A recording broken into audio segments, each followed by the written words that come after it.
bom dia a você que nos acompanha sempre na telinha da SIC TV. O Viver Bem deste sábado, mais uma vez com duração de 1 hora, preparado com todo carinho para você de casa, viu? E a pandemia do novo coronavírus está exigindo uma série de mudanças de atitude de todos nós. Onde é possível, muitas empresas instituíram políticas de trabalho remoto para evitar que as pessoas saiam às ruas. Além de trabalhar em casa, precisamos dar conta das refeições e também dos filhos. Tudo isso gera uma sobrecarga de responsabilidade e um ótimo gerenciamento do tempo que estamos passando juntos. Lógico que uma ajuda é sempre bem-vinda. E esse é o intuito do Viver Bem de hoje. A gente vai trazer, então, a ajuda especializada para você organizar as suas finanças em tempos difíceis. Também há a presença de uma educadora física que vai ensinar a entreter e criar novas brincadeiras para os filhos em época de reclusão. E ainda uma professora de yoga para vocês aprenderem em família os primeiros passos do yoga para conseguirem melhorar a ansiedade e também momentos de paz e tranquilidade em casa. Muito bom, não é mesmo? Então você de casa fica com a gente. Para iniciar, a gente vai falar agora com você que está trabalhando em home office ou você que não está podendo trabalhar devido à imposição do isolamento social. Essa pode ser uma oportunidade para rever o seu orçamento e tentar melhorar a sua saúde financeira. Por isso, o educador financeiro Fernando Ferreira já está aqui com a gente. Pode entrar, Fernando, seja muito bem-vindo ao nosso programa. Tudo bem? Olá, Renata, tudo bem? Obrigado pelo convite. Um prazer estar aqui. Bom momento para o pessoal de casa pensar em reorganizar as finanças, né? Isso. Agora, mais que o normal, o olhar para a nossa saúde financeira é necessário, né? Uhum. Por onde começar a organizar a minha vida financeira, Fernando? Então, o básico do básico, né? Um orçamento familiar. Muitas vezes a gente acaba tendo o descontrole financeiro por causa da falta do orçamento familiar, da falta do controle. Então, o mais básico, que às vezes a gente até banaliza, mas orçamento, todo mundo fala isso, mas poucas pessoas fazem orçamento. Eu acho que agora é uma oportunidade muito importante para a gente começar a organizar nossas finanças. O primeiro passo para a gente montar um orçamento, a gente precisa elencar os gastos. Então, eu primeiro começo com os ganhos, depois eu passo para os gastos essenciais, depois eu passo para os supérfluos e variáveis.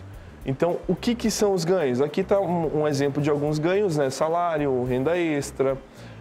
O que são gastos essenciais? Aluguel, condomínio, financiamento da casa. E o que são gastos variáveis? Tem telefone, academia, plano de celular, enfim, são alguns exemplos de gastos variáveis. Uhum. E aí, por que eu devo listar todas as minhas dívidas? Primeiro de tudo, quando a gente lista todas as dívidas, a gente começa a entender como é que está o nosso cenário financeiro atual. Quando eu olho para esse cenário financeiro, eu começo a ver o meu orçamento, eu começo a ver as minhas dívidas, e aí o que eu faço? Eu tenho um choque. Nesse choque eu começo a tomar decisões. Eu só consigo tomar decisões se eu faço um levantamento. É como se você fosse ao médico e ele te pedisse o raio-x. O raio-x é extremamente importante para ele poder entender o que está acontecendo, para ele te passar um diagnóstico. É a mesma coisa. O orçamento familiar e a listagem das dívidas é o raio-x. É como você vai enxergar, você vai entender como é que estão as suas finanças aí. Baseado em cima das regras de finanças pessoais, o que a gente faz? Primeiro, a gente tem que cortar as dívidas. Né? A gente tem que tentar eliminar as dívidas. A gente tem algumas estratégias aqui para eliminar dívidas que eu vou falar já. Mas depois que eu passo dessa parte de eliminar dívidas, eu vou encaixar isso no meu orçamento. Então, quando eu faço o meu orçamento, ao mesmo tempo eu faço a lista de dívidas, eu tenho que considerar alguns pontos. Primeiro deles, sobra ou falta dinheiro no final do mês? Então, fiz o orçamento, coloquei minhas receitas, coloquei minha despesa. No final, deu zero? Sobrou? Ou está negativo? Se tiver negativo, o que eu preciso fazer? Uma ideia simples, e sempre lembrando que é temporário, seriam cortes em gastos variáveis. Né? Então, eu vou pausar um pouco a academia, vou pausar um pouco o plano de TV, o Netflix, enfim. Essas coisas que não são tão essenciais, eu posso dar um pause nela, eu posso segurar um pouquinho até o meu orçamento voltar... Aqueles que eu posso sobreviver sem. Aquele que você pode sobreviver sem. Então, até o meu orçamento voltar ao normal, eu consigo dar uma pausa nisso, né? Então, assim, soa extremamente doloroso quando a gente fala isso, mas sempre lembrando que é temporário, né? A ideia é temporária. Agora, a gente tem um segundo ponto, que são as renegociações das dívidas mais urgentes. Então, o que é renegociação das dívidas mais urgentes? Aquelas dívidas mais caras, e quando eu falo cara, entenda-se custo efetivo total. Lá no seu contrato você vai ver assim, taxa de juros e lá embaixo custo efetivo total. É isso que importa pra gente. Geralmente quando você olha para a taxa de juros, você, nossa, que juros barato. Mas lá embaixo o custo efetivo total é o custo de seguros, né, da taxa de administração, tudo junto. Então, os que têm maior custo, na hora que você for listar a dívida, você vai colocar a taxa de juros, o custo efetivo total. O que tiver o maior custo efetivo total são as que devem ser negociadas urgentemente, porque a tendência é que a bola de neve cresce muito mais rápido com juros altos. Quando você fala isso, são as maiores dívidas ou aquelas que contêm ali taxas maiores? São as que contêm taxas maiores, tá? Então não são, mas eu tenho uma dívida de 200 mil e outra de 20 mil. A de 20 mil tem a taxa, o custo efetivo total maior, então ela é a mais perigosa, porque rapidamente ela pode virar uma dívida de 100, 200 mil. A gente pode também entrar no corte de contas. Eu sempre falo que cortes, eu já frisei isso, são temporários. Então, a partir do momento que eu regularizo toda a minha vida financeira, a minha situação, eu posso voltar ao normal, né? Eu posso começar a respirar de novo. Então, a ideia é dar um passo para trás para depois dar um salto para frente. Então, para o nosso emocional é extremamente ruim, né? A gente fala, poxa, eu vou cortar um gasto aqui, eu vou cortar alguma coisa, mas eu tenho que lembrar que eu posso escolher o bombom agora ou a caixa de bombom lá na frente. Mas uma vez que eu consigo fazer o corte momentâneo, não é interessante que esse corte se permaneça? Se você entender que esse corte não é um corte que te agrediu demais, não é um corte que, olha, eu posso viver sem isso, então é a hora de reajustar mesmo, é a hora de falar assim, isso aqui não volta mais para o meu orçamento. A maioria hoje dos gastos que a gente tem foi influenciado por alguém, por alguma pessoa, por alguma propaganda, algo do tipo. Então a gente acabou consumindo aquilo sem realmente precisar. Né? E aí, nessa hora, a gente começa a ver esses gastos e começa a ponderar, poxa, isso eu não preciso, isso eu preciso. É um momento interessante para as pessoas de casa reverem tudo isso, justamente por não saberem por quanto tempo que essa situação de reclusão, de pandemia, ela permanece, né? Então, de repente, eu posso não estar precisando cortar agora, mas posso pensar um pouquinho a longo prazo para tentar fazer uma reserva. Sim, perfeito. Nunca foi tão necessário uma reserva de emergência como está sendo agora nessa época de pandemia. Infelizmente, muitas famílias não conseguiram criar isso a tempo.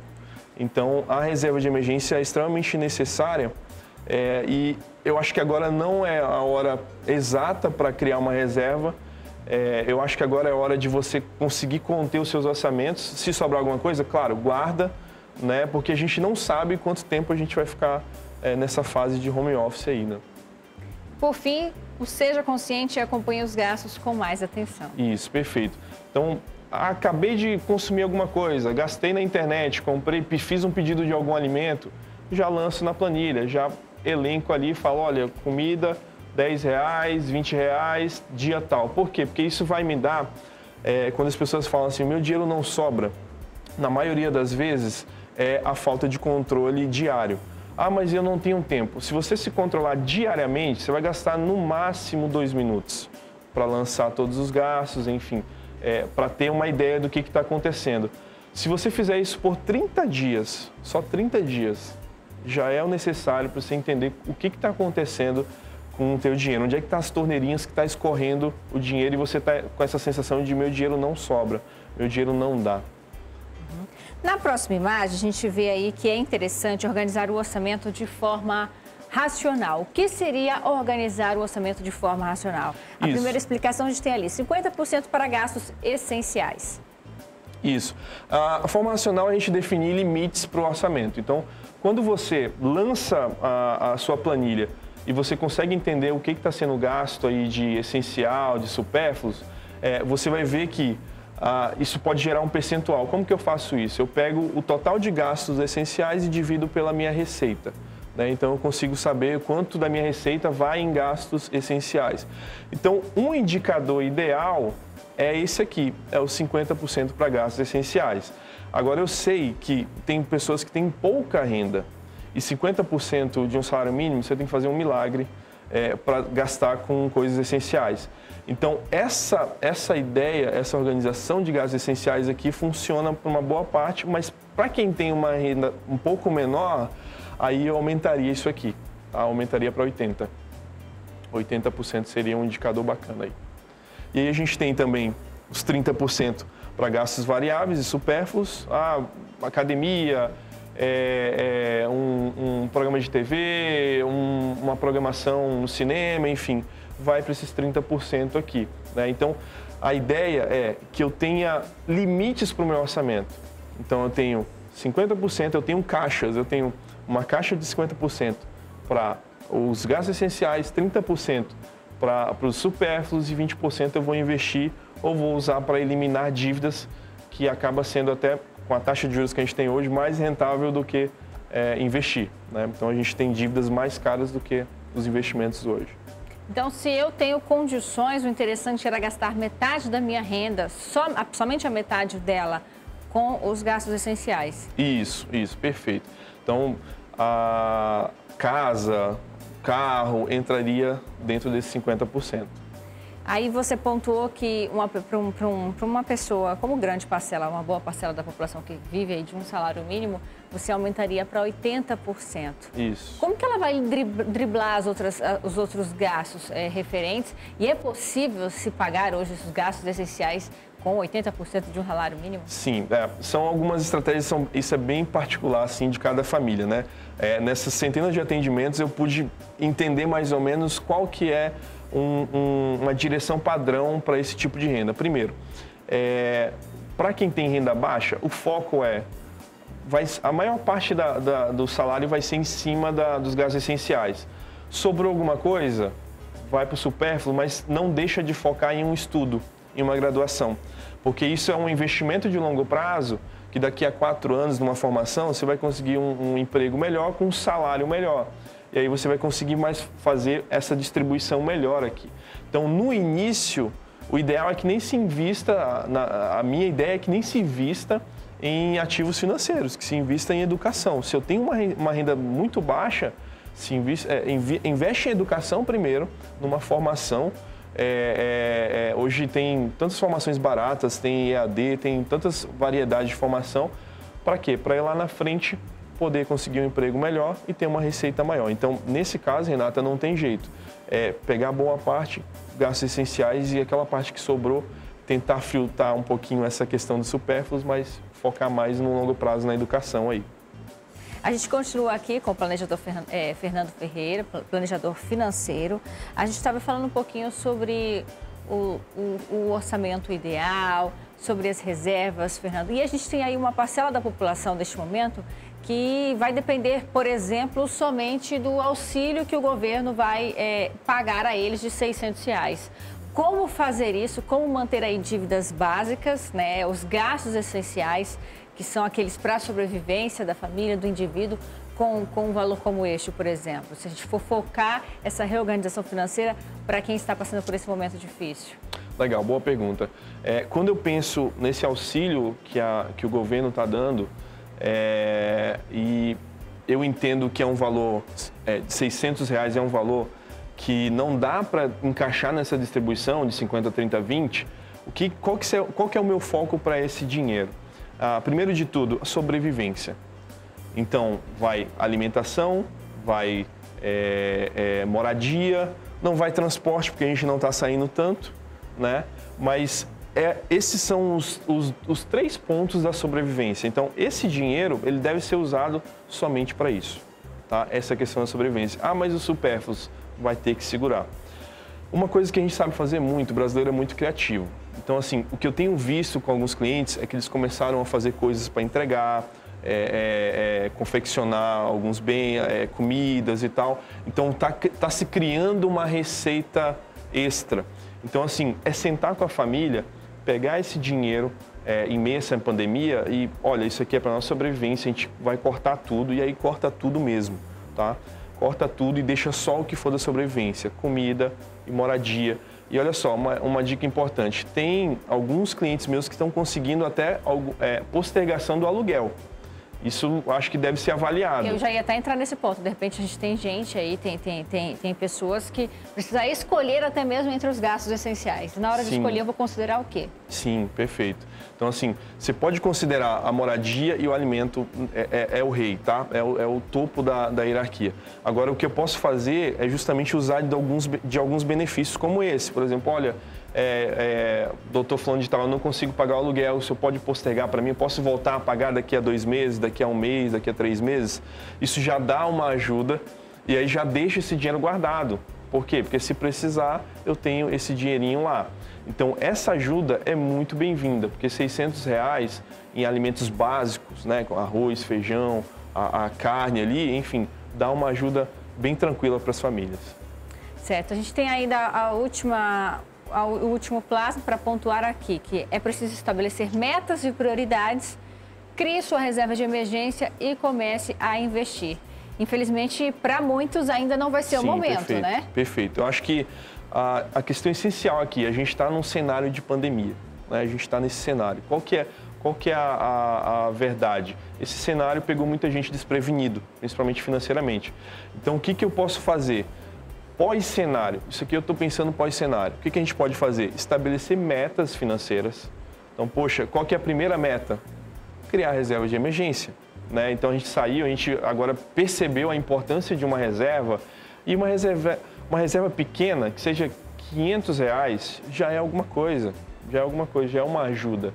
Então, é criar essa reserva, aproveitar esse momento que a gente está em quarentena, que a gente está em casa, pegar essas dicas que a gente falou aqui, organizar todas as finanças, organizar toda a casa, pegar esses benefícios de R$600 aí, também focar só na sobrevivência e depois lá na frente pensar bastante em metas financeiras. Então, o que é meta financeira? Pensar no que a gente falou aqui, numa graduação, numa forma de ter uma nova fonte de renda.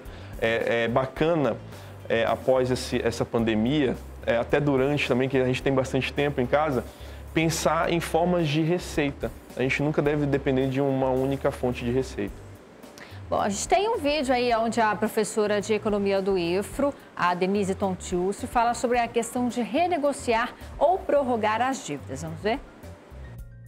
Quando a gente fala em dívidas, especialmente em momentos de crise, a opção de renegociação de dívidas junto às instituições financeiras é aquela que aparece mais em mente quando nós discutimos tanto com pessoas físicas quanto com pessoas jurídicas. Então, tanto para as empresas quanto para os clientes, a renegociação se apresenta como uma possibilidade quando a gente coloca frente a frente o devedor com o credor, ou seja, a pessoa com o banco, e aí é feita uma renegociação das formas de pagamento, das parcelas, às vezes até mesmo uma repactuação de taxas. No entanto, essa opção nem sempre é a melhor quando a gente pensa num cenário como o cenário atual, quando uma crise tão grande e generalizada tem aberto novos programas de crédito com novas linhas de créditos ainda mais vantajosas para os clientes das instituições financeiras. Os bancos, então, têm uma política que, quando é feita uma renegociação de dívida, isso fecha portas para que o cliente possa ter a possibilidade de acesso a novos créditos. Isso acaba sendo uma coisa bem negativa quando a gente vê a possibilidade que está tendo agora, por exemplo, de créditos mais baratos, com facilidades para o seu pagamento. Uma outra opção que tem aparecido nos momentos atuais é a opção de prorrogação dos prazos de pagamento. Bancos como, por exemplo, o Banco do Brasil e a Caixa Econômica têm apresentado essa opção quando você pode, por exemplo, negociar sua prorrogação e ficar até 3 meses sem pagar as suas taxas, sem pagar seus financiamentos, e mesmo assim manter-se adimplente, ou seja, em dia com as instituições financeiras. Se a gente pensa, por exemplo, o crédito habitacional, que é o financiamento, de residências para as pessoas físicas, a Caixa Econômica já abriu até mesmo a opção de você fazer pelo aplicativo, pelo celular, pela internet, né, no seu computador, você pode pedir essa prorrogação sem precisar entrar em contato com ninguém pessoalmente, e vai ser analisada a sua situação e pode ser concedido assim pela internet mesmo, dando bastante facilidade para as pessoas que estão fazendo uso desse tipo de prorrogação. Os novos programas de crédito oferecidos pelo governo, eles apresentam a mesma regra para crédito que os programas anteriores, que é a ideia de que não pode ser oferecido esses novos programas de crédito para quem está com uma dívida renegociada.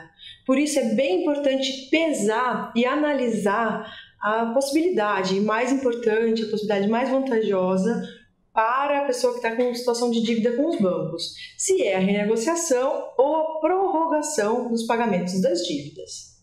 Outro ponto importante é falar sobre um tipo de crédito muito comum, muito utilizado entre as pessoas, que é a questão do cheque especial. O cheque especial, ele não pode ser utilizado como uma forma de fluxo de caixa, porque se o cliente usa o cheque especial constantemente, o conceito desse cliente junto com a instituição financeira acaba caindo. Essa variação, esse conceito, ao cair, ele impossibilita que esse cliente do banco vá acessar outros tipos de crédito, que são créditos mais vantajosos para o cliente, com taxas menores e condições melhores de pagamento. Por isso, se você tem uma empresa ou se na sua vida pessoal você utiliza muito cheque especial, está devendo aí o cartão de crédito estourado, é importante você procurar uma instituição financeira e procurar uma linha de crédito melhor, um crédito que você vai pagar as suas dívidas e vai conseguir aos poucos pagar esse crédito com uma taxa de juros mais vantajosa para você. E na prática, Fernando, essa renegociação, ela é fácil, ela é possível realmente, assim, se a gente for pensar numa realidade do brasileiro? O que está acontecendo? A Febraban definiu essas diretrizes para a questão do corona, da pandemia, para enfrentar mesmo, né? E só que eu tenho uma lista de clientes bem grande e os seguidores também, eu fiz uma postagem sobre isso e muita gente me retornou dizendo, olha, eu ligo lá e os próprios atendentes não sabem dessa informação, que dá para prorrogar as parcelas e tudo. Então, na prática, o que a gente percebeu? Primeiro de tudo, há tratamento para cada cliente. Então, tem alguns clientes meus que conseguiram a vantagem de prorrogar, outros não conseguiram, mesmo não tendo renegociado nada, tendo tudo certinho, não conseguiram usar esse benefício. É um conflito de informações porque é algo novo, né? É algo novo. Então, assim, eu estava até pedindo para as pessoas desligarem o telefone e ligar de novo para mudar de atendente, para ver se o próximo tinha a informação atualizada, né? Então, nesse caso, na prática, tem algumas financeiras que são bastante usadas, tipo a Aimoré, que não está fazendo isso. Ela não está prorrogando ainda. Então, eu cheguei a ligar lá e eles disseram que estavam em reunião para definir isso. E aí eu acho que ontem chegou à conclusão a definição e aí vai implementar daqui a 4 dias, mais ou menos, esse benefício também. Então, ela era uma das que não fazia e aí de tantas pessoas reclamarem, ligarem, eles acabaram voltando atrás. Então, assim, a Caixa Econômica, por exemplo, ainda que você tenha dívidas, ainda que você tenha parcelas em atraso, ela está fazendo a prorrogação. Tá? Ela é o único dos bancos que está fazendo isso. Os outros bancos, Banco do Brasil, né, Santander, Itaú, enfim, o Bradesco, se você tiver uma parcela em atraso, aí vai muito do relacionamento. Mas na maior parte dos casos, eles não estão fazendo para quem tem parcela em atraso. Então, assim, na prática, há o benefício, a Febraban tem divulgado isso, mas algumas pessoas, a gente não sabe qual que é o critério exato, porque algumas pessoas têm uma vida, um credit score bacana, mas não consegue usar do benefício, né? Então, assim, no caso de Caixa Econômica, eu até recomendo que se você não conseguir, você use um benefício do seu contrato, que é pausar as parcelas por 12 meses. É uma ideia que dá para levantar muito dinheiro aí. Tá certo. Queria agradecer a sua participação aqui conosco. Imagina. Fernando. Inclusive, você dá mais dicas no seu Instagram, né? Isso, perfeito. Meu Instagram é o Fernando Consultório Financeiro. Lá tem dicas todo dia, principalmente nesse momento de pandemia, a gente está postando bastante dicas nesse sentido de dívidas aí. E a gente continua com a proposta de ajudar você de casa que está aí passando por um momento, assim como toda a sociedade, de reclusão, evitando o contato com as outras pessoas. Para você que está executando suas atividades domésticas, as suas atividades profissionais em casa, está com as crianças, os filhos também em casa, já que as aulas estão suspensas devido ao momento de pandemia. O que fazer com as crianças em casa? Às vezes é um momento difícil para mães e pais, né, Juliana? Tudo bem? Seja bem-vinda. Tudo bom? Bom dia, obrigada. A Juliana Passos é educadora física e também nutricionista e ela tem aplicado aí técnicas em casa muito simples, com objetos fáceis, né, Juliana? Para entreter os filhos, porque realmente muda a rotina de famílias que... Mães e pais que estão trabalhando em home office ou até que tiveram que trabalhar e as crianças passam ali o dia inteiro em casa, ficam até um pouco perdidas, né? Eles ficam, na verdade assim, a criança, Renata, ela precisa muito de rotina bem estabelecida. E aí, quando elas pararam de ir para a escola, elas perderam essa referência que elas tinham, né? De horário de acordar, se alimentar. Então, as crianças ficaram meio ociosas e os pais, na angústia de não saber o que fazer, às vezes colocam na frente da TV ou no computador o dia inteiro. E isso deixa a criança cada vez mais aflita e a criança quer extravasar. Ela quer gastar energia, né? Então, o interessante é propor atividades para os seus filhos, para gastar essa energia, entreter e ocupar a mente deles um pouco. E quando que surgiu essa ideia, essa sua ideia de criar as brincadeiras para o seu filho? Foi somente agora, no momento de pandemia?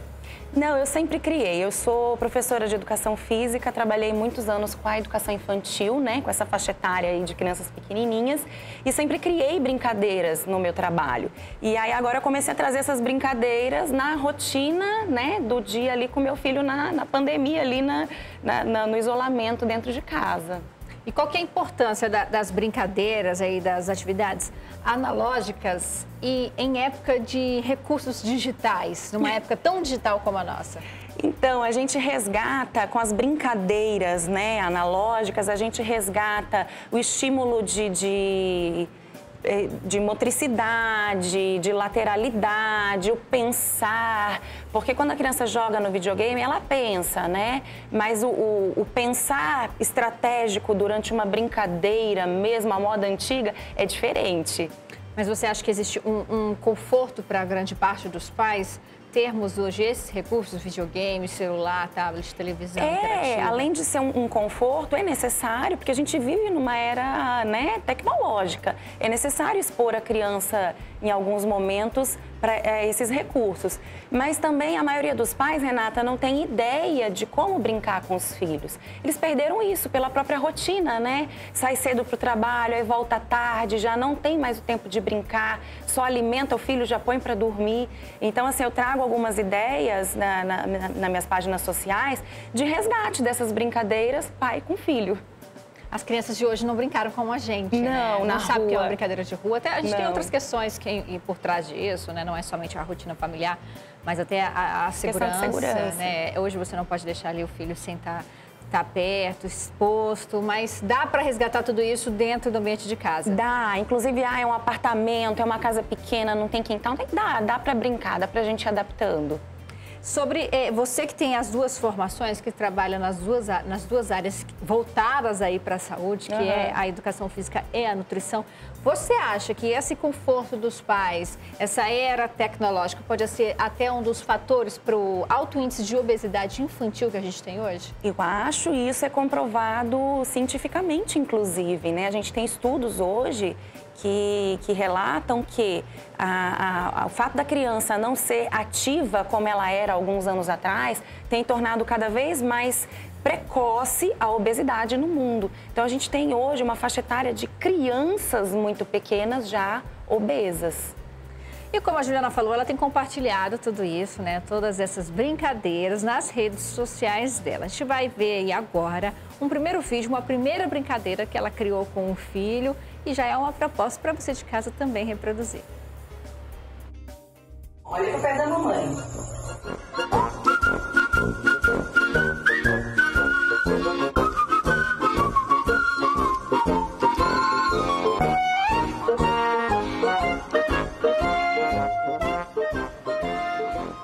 É o Kalel, né? Ele tem quantos anos, você disse? O Kalel tem 2 anos e 10 meses. E aí você vê que aí nessa brincadeira eu colei fita adesiva colorida no chão e aí eu vou fazendo, né, os movimentos com os pés, ele tem que imitar. Dependendo da idade, se for uma criança mais velha, você pode dificultar um pouco mais. Não precisa de muito espaço e também não precisa de nada muito caro. Se você não tem fita adesiva colorida em casa, cola um esparadrapo, uma fita crepe. A fita que tiver em casa. A fita que tiver em casa. Desenha no chão, né, com uma caneta que possa apagar depois, com álcool. Bem legal, né? E olha, a gente, além dessa brincadeira, você trouxe aqui alguns objetos pra gente também fazer uma brincadeira aqui no estúdio, né? Aqui eu trouxe pra gente simular que a gente não precisa de coisas caras e nem muito assim... extraordinárias. Não precisa. Com coisas muito simples a gente, né, entretém nossas crianças, estimula elas mentalmente, fisicamente, né? Então, assim, aqui eu trouxe 2 borrifadores, que poderia ser daquele borrifador que a gente tem de produto de limpeza. Pra passar roupa.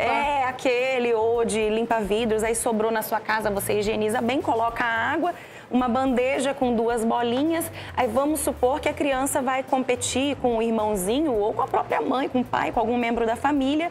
Eu chamo essa brincadeira de esguichobol, porque a gente esguicha a água na bolinha e a intenção é quem consegue, com o esguicho, levar a bolinha mais rápido até o outro lado. Então, assim, a brincadeira que faz um pouco de bagunça e a gente tem que entender que durante, né, essa reclusão social, a gente não pode ser um pouco neurótico com organização, com limpeza, porque a criança, ela vai desorganizar a casa, ela vai sujar e as brincadeiras que as crianças mais gostam giram em torno da água. Esse tipo de brincadeira ajuda essa criança no desenvolvimento aí da sua personalidade, para quebrar um pouquinho de timidez, para saber interagir com as outras, até para quebrar aquela questão de competitividade. A gente sabe que normalmente quando você brinca com uma criança, quando ela perde, ela não entende, mas conforme vai trabalhando isso, no futuro isso pode agregar à formação de caráter dela? Com certeza. O brincar, ele está relacionado à formação da personalidade e aquisição de valores da criança, né? Por isso que é muito importante a criança, até hoje a criança ela entra mais cedo na escola, né? O Ministério da Educação hoje, a criança tem que entrar com 4 anos de idade na educação infantil, é obrigatório. Então, quanto mais cedo você brinca, você estimula e você traz esses valores agregados na brincadeira, melhor vai ser a formação dessa criança. Falando em brincadeira, a gente tem mais uma opção de brincadeira para você fazer em casa com os seus filhos, vamos ver? Tá tudo escondido. Escondi o Pluto de pelúcia, escondi um boliche, um livrinho e o seu boné. Procura, tá no quarto, tem que procurar pelo quarto. Procura perto da cama. Aqui, filho, aqui perto da cama. Aqui tá, ó. Aí, precisa do quê para essa brincadeira? Renata, uma lanterna e um local escuro. Então, essas crianças, como elas saíram da rotina delas, muitas crianças, e eu converso tenho bastante mães, amigas, né?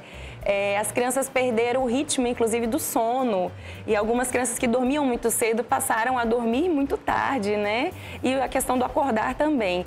Então, o que aconteceu? Nesse dia, o meu filho demorou muito para dormir. Aí eu vi que não ia ter jeito, ele não ia dormir cedo. Criei a brincadeira ali na hora. Peguei uma lanterna, apaguei a luz do quarto, escondi alguns brinquedos, né? E fui dando dicas para ele procurar. Uma caça ao tesouro, né? É até uma forma de fazer o Kalel gastar um pouquinho de energia, né? Isso, para poder dormir, né? Para vir o soninho dele. Muito legal mesmo. E a gente ainda tem mais uma brincadeira. Vamos colocar aí na tela, então, para vocês de casa. Fazer uma bolha de sabão diferente. Pega o potinho de sabão vazio. Mamãe cortar. Agora a mamãe tirar a tampinha.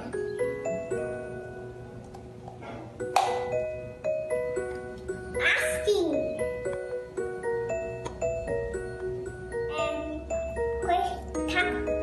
Cortar o pedaço de pano e pôr o paninho aqui.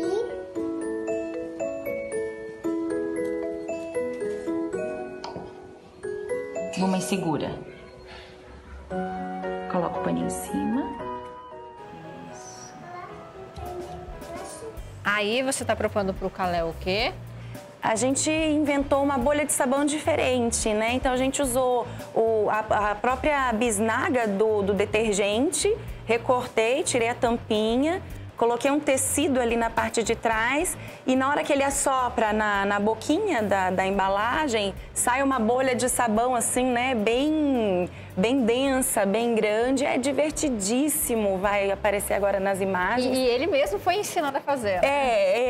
Assim, é muito importante, Renata, a gente deixar a criança fazer. O adulto, ele quer passar por cima, às vezes, das coisas e fazer pela criança, porque a criança demora um pouquinho mais, né? Tem um tempinho dela.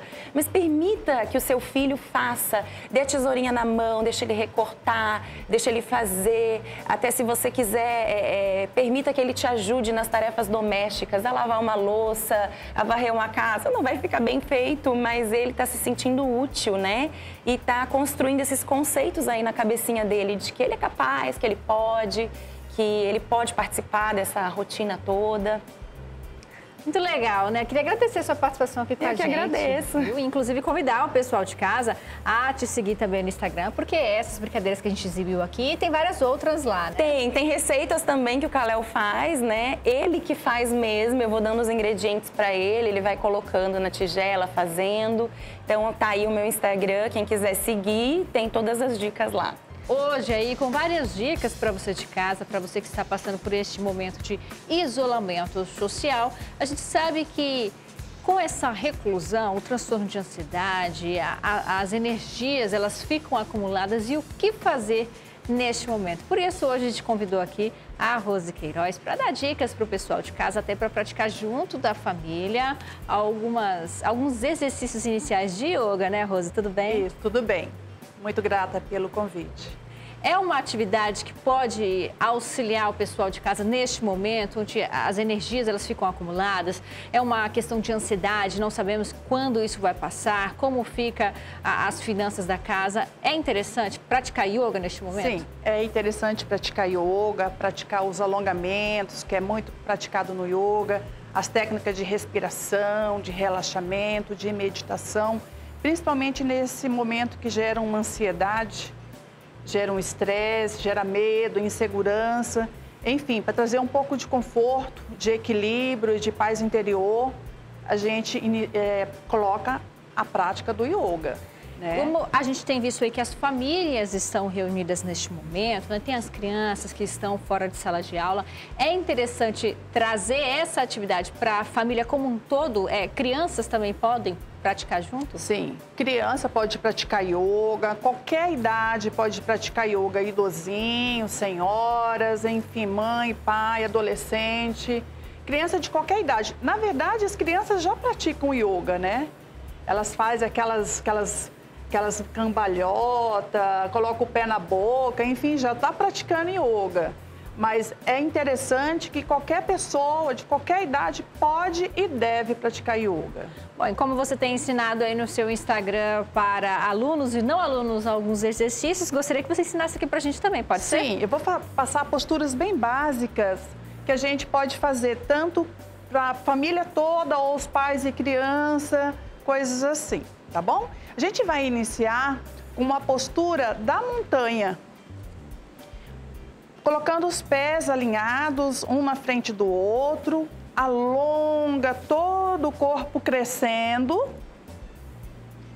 palma das mãos, uma de frente para a outra, e a gente devagarinho, inspirando, eleva os calcanhares. Essa é a postura da montanha. Trabalha todo o alongamento do corpo, do abdômen, das pernas, da coluna. Eu inspiro, expiro, fixo um ponto e na expiração eu relaxo. Postura da árvore. Eu vou pegar o meu pé, colocar na coxa ou na panturrilha. Postura da árvore. Inspiro, elevando os bracinhos lá em cima, crescendo. Alonga todo o corpo. Trabalha a concentração, trabalha a respiração. Ficamos presentes, conectando você com o seu corpo, com a sua essência. Eu inspiro e na expiração eu relaxo. Vou cruzar os dedos das mãos e eu puxo para baixo, abrindo bem o meu peito. Eu olho lá para o teto. Eu inspiro e na expiração, bracinhos lá em cima, abdômen e cabeça em direção às coxas, trabalhando bem o alongamento, trabalhando bem as articulações dos ombros. Respiração ritmada, tranquila. Ficou confortável? Sempre dá para ir mais um pouquinho. Eu vou respeitar meu corpo e vou respeitar os meus limites. Agora eu passo as mãos para frente. Pego nos meus tornozelos ou aonde eu alcançar. Vai depender muito do alongamento de cada pessoa. Puxo um pouquinho mais o abdômen em direção às coxas e a cabeça em direção aos joelhos. Postura da cegonha. Mãozinhas no chão, postura do gato. Inspiro subindo, expiro descendo, queixo no peito. Trabalha alongamento da coluna, melhora a má postura, abre o coração, trabalha as questões emocionais, fortalece os braços. Eu inspiro, expiro, inspiro, expiro. Postura do cachorro. Trabalho todo o alongamento da parte de trás das pernas, alongo as costas, alongo os braços, alongo o abdômen, respiração tranquila. Isso. Volto suavemente. Postura sentada, postura da borboleta. Muito simples, são posturas qualquer pessoa, respeitando o seu corpo e seus limites, pode fazer tranquilamente. A gente agora, nesse momento, vamos afastar um pouquinho as pernas. Eu inspiro subindo e expiro descendo. Se eu não alcançar a pegar os pés, eu posso pegar meus tornozelos ou aonde alcançar, trabalhando todo o alongamento das pernas, das costas. E vou trazendo meu abdômen suavemente em direção ao solo. Pode ir dentro do conforto. Isso, o tempo todo respirando e observando. Mãozinhas na frente agora. Caminha um pouquinho lá na frente. Isso. Respira. Excelente. Fica um pouquinho. Vou retornando. Mãozinhas lá atrás. E abro o peito. Olho para o teto. Abri o coração. Trabalhou as questões emocionais. Depressão, ansiedade, medo, insegurança. Isso. Volto suavemente e uno as pernas. Inspiro e elevo o braço. Os braços sempre do lado das orelhas. E na expiração, eu pego meus pés. Se eu não alcançar os pés, posso pegar os tornozelos, posso pegar aonde eu alcançar. Outro alongamento. Vou devagarinho, para quem tem uma boa flexibilidade, um bom alongamento. Abdômen nas coxas e cabeça nos joelhos. Se não conseguir, não tem importância. Eu sempre vou respeitar meu corpo e vou respeitar os meus limites. Devagarinho, observando, respirando. Inspiro, subindo. Lá em cima, crescendo. E na expiração, relaxando. Isso. Pé Na coxa, pé esquerdo na coxa da perna direita. Com a mão direita, eu seguro na curvinha do meu pé, ou posso ser no tornozelo. E eu abro o meu braço. Lá em cima eu olho para minha mão. Trabalho também as minhas questões emocionais, abrir o coração, abrir o peito, alongo o braço. Inspiro, na expiração, lá embaixo. Abdômen na coxa, cabeça no joelho. Não consegui, não tem importância. Eu vou respeitar meu corpo, vou respeitar meus limites. Permaneço aqui. Isso, sempre respirando e observando, dentro do meu conforto. Inspiro, crescendo. Na expiração, relaxando. Eu fiz com uma perna, eu faço com a outra. Pego na curvinha do pé, abro meu braço, olho para minha mão.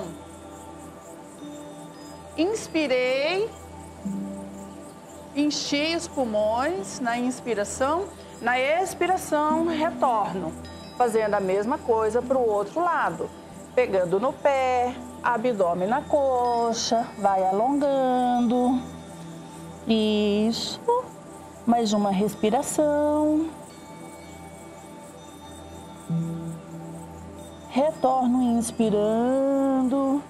Posso voltar na postura da borboleta, para eu relaxar um pouquinho. Para eu relaxar, para eu me observar como é que eu estou me sentindo, se respeitei meu corpo, se respeitei meus limites, para eu sentir todos os benefícios do alongamento, da massagem dos órgãos internos, das glândulas, do trabalho muscular, alongamento, respiração tranquila. E eu faço agora uma torção. Mão direita no joelho esquerdo, mão esquerda lá atrás. Eu olho por cima do meu ombro esquerdo. Isso. Faço para um lado, massageando as minhas glândulas, meus órgãos internos, trabalhando a coluna, tirando toda essa rigidez da coluna, dos quadris. Isso, eu inspiro, na expiração, para o outro lado. Faço para o outro lado. Muito legal mesmo, né, Rose? E a gente teve uma adaptação aqui, né? Foi um tapete para mostrar que você de casa também pode fazer. Pode separar uma toalha, um tapete, uma manta, um lençol, da forma que você se sentir mais confortável.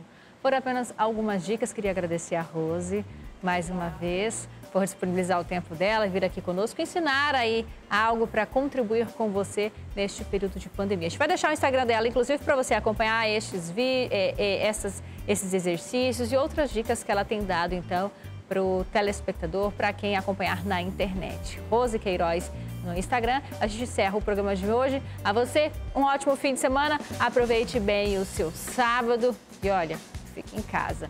Semana que vem nós estamos de volta. Tchau, gente!